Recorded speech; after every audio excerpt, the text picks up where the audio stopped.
और ये भक्ति ना करने से इन कोठी बंगले बनाने में और धन बढ़ाने में अपना जीवन व्यर्थ कर जाएंगे, तो फिर क्या होगा?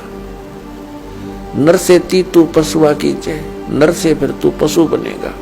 नर से तू पशुआ कीजिए, गद्दा बैल बनाई, अरे ये सुंदर भोजन का मन बोरे कि तो कुर्डी सरने जाई। ओए होए, जो भक्ति करना चाहते हैं, मोक्ष कराना चाहते हैं, तो उनको इन सब नियमों को फॉलो करना पड़ेगा जो बताए जाते हैं, क्योंकि वो भक्ति में बाधक है। और जो भक्ति बाधक है, आप उनको भी साथ लेकर चल रहे हो, तो आप ऐसा कर रहे हो जैसे किसी पशु के गल में लठ बांध दिया करती था, मोटा रस्से में गाल के। अब वो चल नहीं सकता उस स्पीड से जैसे उसे चलना चाहिए, चल गट्टियां पर लग गए।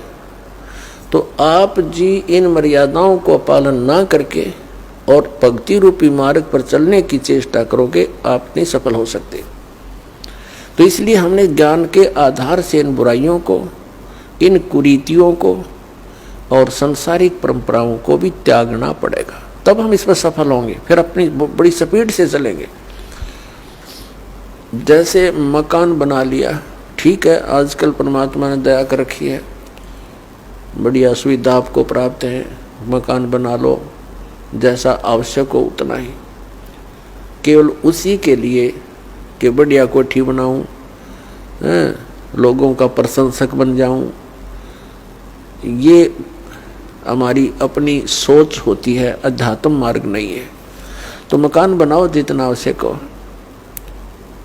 और जितनी आपकी जेब अलाउड करती हो, आवश्यकता से अधिक खर्च मत करो। हमारे पूर्वज आपने देखे होंगे, हमने तो खूब याद है, झोंपड़ियों में टाइम पास करके कई कई पीढ़ी, उनका तो इतना काम है, एक चारपाई डालनी आपने, चाहे 10 कमरों का मकान है आपका, एक कमरे में एक कोने में 3.5 बाई 7 फुट की जगह चाहिए आपने। घुड़ने तो घुड़िया तो मोकली है।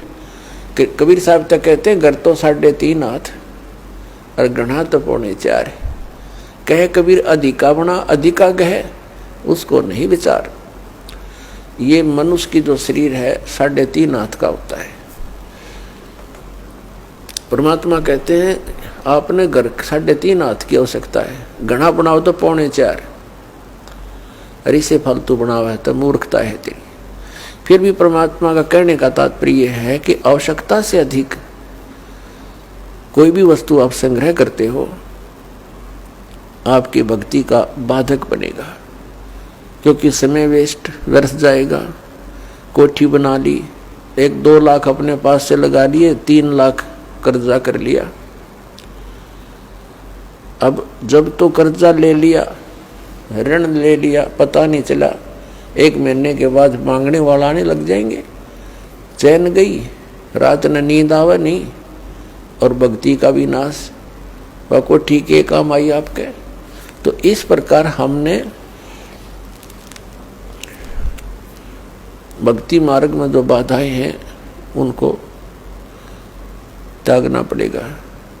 अब क्या बताते हैं, परमात्मा ने हमें कितनी सद्बुद्धि दे रखी है, और ये भक्ति ना करने से इन कोठी बंगले बनाने में और धन बढ़ाने में अपना जीवन व्यर्थ कर जाएंगे, तो फिर क्या होगा? नर से तू पशुआ कीजिए, नर से फिर तू पशु बनेगा। नर से तू पशुआ कीजिए, गद्दा बैल बनाई, अरे ये सुंदर भोजन का मन बोरे कि तो कुर्डी सरने जाई। ओए होए, अपने आत्मा इतना कुछ सुन के भी हमारे यह बात अंदर जगह बनाती नहीं, क्योंकि हमें ये सब सुविधाएं उपलब्ध है और हर समय है, और ये तो आपके अंतिम सांस तक आपको रहेंगी जब तक मनुष्य जीवन में हो। क्योंकि माता पिता बच्चों को जब तक वो कॉलेज स्कूल नहीं छोड़ता वो सुविधा देता ही रहता है, और जो बच्चा उसका सदुपयोग ना करके आता है तो फिर वो बहुत दुख उठाता है।